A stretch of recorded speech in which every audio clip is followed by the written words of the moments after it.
समंदर में रहने वाली एक आम मछली शायद ही कभी सोच सकती है कि समंदर से बाहर भी कोई दुनिया मौजूद है।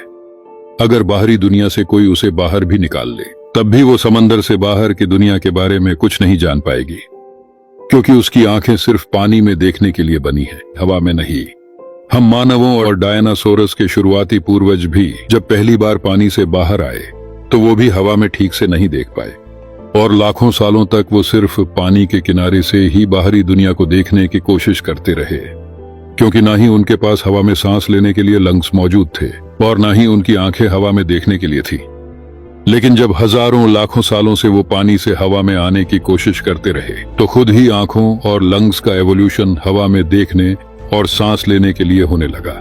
प्रकृति ने कभी सोचा भी नहीं होगा कि ये जीव कभी पानी से बाहर भी निकलने की कोशिश करेंगे, जबकि वो ये करने के लिए बने या इवॉल्व हुए ही नहीं। शायद कहीं ना कहीं ये प्रकृति के खिलाफ ही था, क्योंकि जीवन सबसे पहले पानी में ही पनपा था, और धीरे धीरे एवोल्यूशन के साथ हमारे और डायनासोर के शुरुआती पूर्वज सिर्फ पानी में रहने के लिए ही इवॉल्व हुए थे। लेकिन समय बीतने के साथ उन्होंने इसका उल्टा ही करना शुरू कर दिया। वो पानी को छोड़कर बाहर की दुनिया में खोने लगे। लेकिन तब वो क्या सोचते थे, इसके बारे में कोई भी जानकारी मौजूद नहीं है, और न ही इस बात को लेकर कोई सोच विचार किया गया। और अगर हम आज भी एक समंदर में रहने वाली मछली की तरह ही होते, तो पूरा समंदर और पृथ्वी ही हमारे लिए किसी ब्रह्मांड से कम न होते, और हम आज की तरह ही सोचते कि इस ब्रह्मांड से बाहर क्या है और ये बना कैसे। शायद आप मेरी बात समझ गए हैं, क्योंकि मेरी इस वीडियो के थंबनेल पर क्लिक करके ही आपने साबित कर दिया कि आप दिमाग से ऊपर की सोच रखने वाले जीव हो। क्योंकि मेरे थंबनेल में कुछ सोच छिपी हुई थी जो सिर्फ वही जीव समझ सकता था जो इस दुनिया और दिमाग से ही नहीं बल्कि हर चीज से बाहर की सोच रखता हो।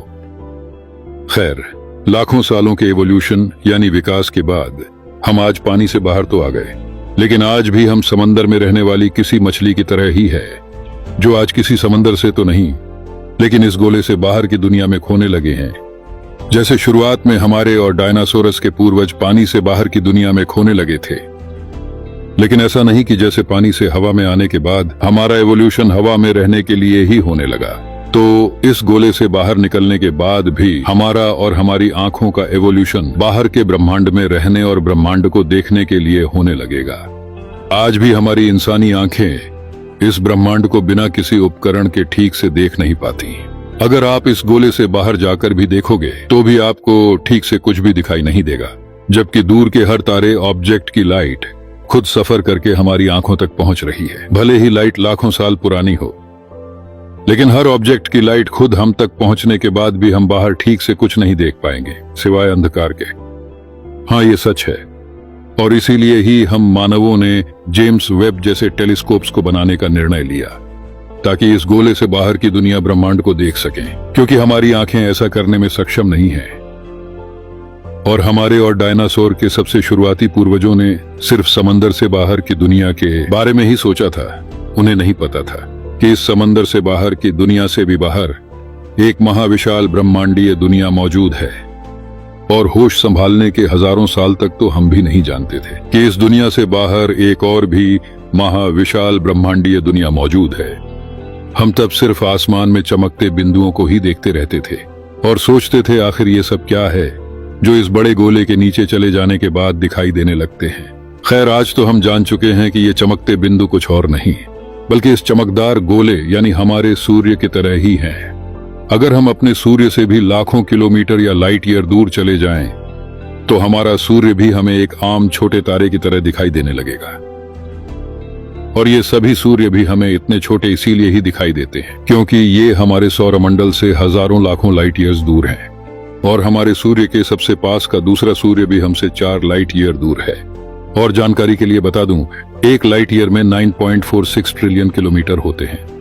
अब आप अंदाजा लगा सकते हो, जब हमारे सूर्य के सबसे पास का दूसरा सूर्य भी हमसे 4 लाइट ईयर दूर है, तो बाकी सब सूर्य सौरमंडल हमसे कितना दूर होंगे, जो वो सब हमें इतने छोटे दिखाई देते हैं, और जिनमें से कुछ तो हमें दिखाई ही नहीं देते, क्योंकि उनकी दूरी हमारी आंखों की रेंज से कई गुना ज्यादा है, और हम अपनी आंखों से सिर्फ गैलेक्सी के इतने हिस्से के तारों को ही देख पाते हैं। गैलेक्सी के बाकी सब हिस्सों को देखने के लिए हमें जेम्स वेब जैसे टेलीस्कोप्स का सहारा लेना पड़ता है, लेकिन जेम्स वेब भी हमें हर ऑब्जेक्ट हजारों लाखों साल पुराना ही दिखाता है।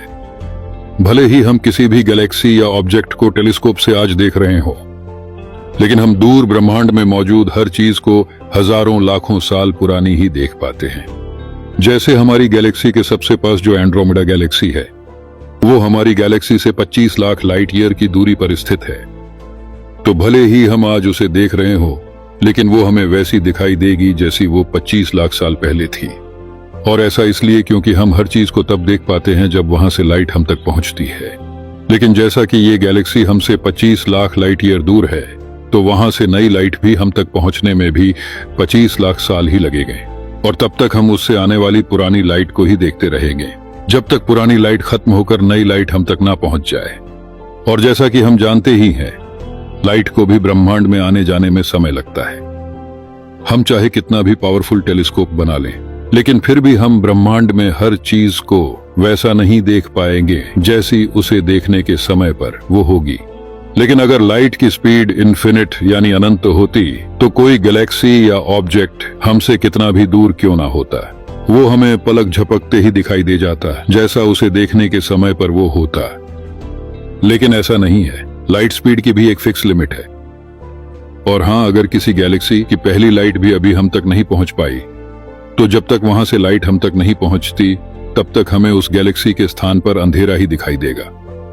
और इसी वजह से हमें अंतरिक्ष काला दिखाई देता है।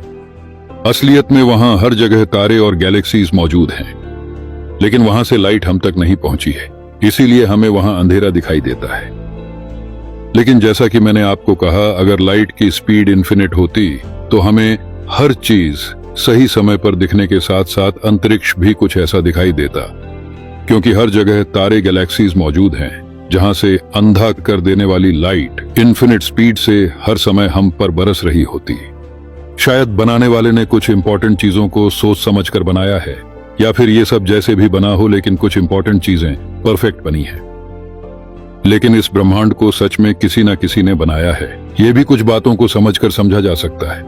जैसे हमारी आंखें और लाइट, ये दोनों आपस में जुड़ी हुई हैं।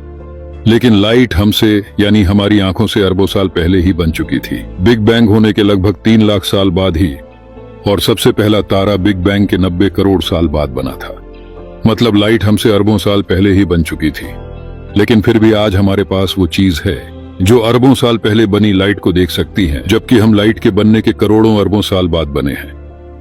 अगर हम मानव अपने आप या किसी इत्तेफाक से बने होते, तो हमारी बॉडी को कैसे पता चलता कि ब्रह्मांड में हमसे अरबों साल पहले से ही लाइट अस्तित्व में है, और उसको देखने के लिए आंखें होनी चाहिए। मतलब लाइट को बनाने वाला जानता था कि लाइट के अरबों साल बाद जो जीव अस्तित्व में आएंगे, उनको लाइट देखने के लिए कुछ देना होगा, मतलब जिसे हम आंखें कहते हैं। और हमारी आंखें भी सिर्फ लाइट को देखने के लिए ही बनी है, या कहें लाइट की मदद से हर चीज को देखने के लिए। माना कि आंखों का भी एवोल्यूशन हुआ है, लेकिन फिर भी आंखें तो हमारे पास मौजूद हैं, जो उस लाइट को देखती हैं जो हमसे करोड़ों अरबों साल पहले बनी थी।